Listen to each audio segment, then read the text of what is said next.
Hi, I'm Ann Liebert, and I am the founder of the Rosalind Franklin Society. And I'm so glad we are doing this because we are making a difference. We have been making a difference from when we started.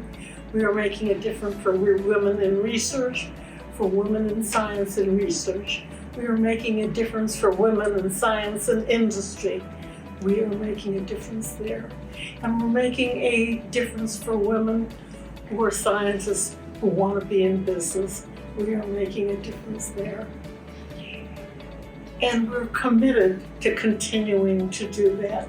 We have been growing, we give awards, and because we are so highly respected, we miss being together in person, and I think next year we will be together in person. And I hope you're following us, and I hope that you get in touch with us when you have a good idea of something that you see that is something that we should be doing because we act fast. This year, by the way, there have been 3 Harvard, MIT, and Princeton. Their presidents are all male. Well, this is a change. Yale is different. Yale has women at the top. But to see Harvard, MIT, and Princeton go back to being led by men, we have to work on this.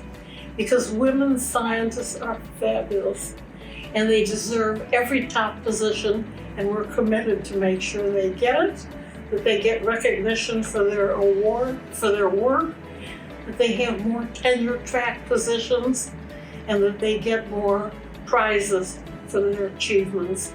I hope you will join with us. I hope you will be a part of us. I hope you will get our newsletter. I hope you will follow us on Twitter, and I hope you will give us a call for everything that you think is important and things that you want to do with us.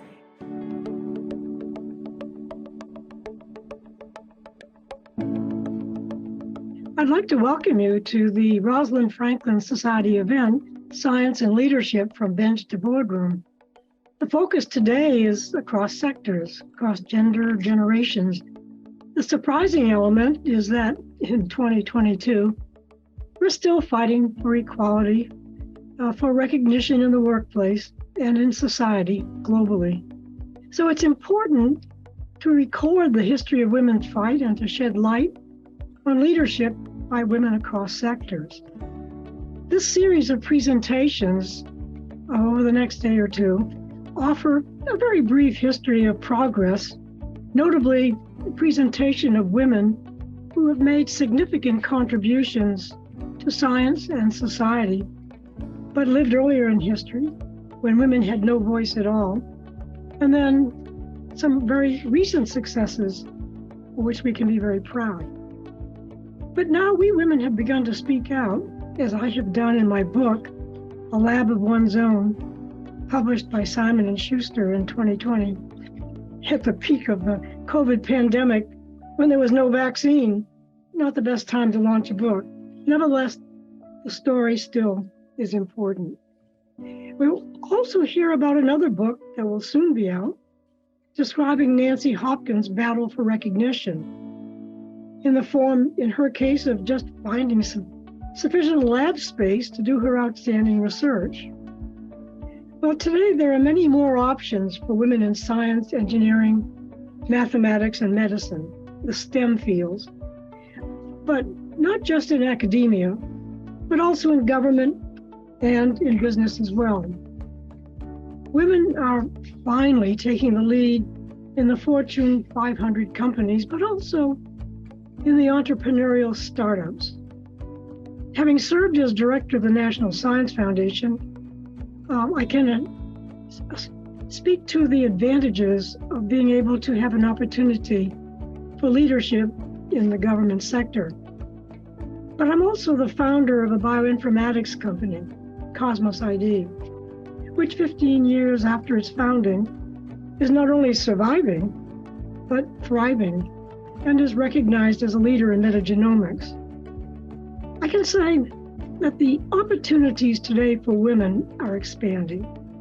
It's truly rewarding, and there's great satisfaction to see women succeeding and being recognized in academia, government, and business. But we still have a lot of work to do.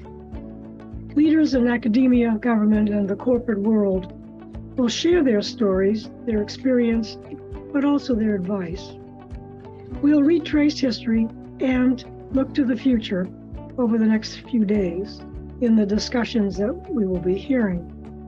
Hopefully, our message will be heard also internationally.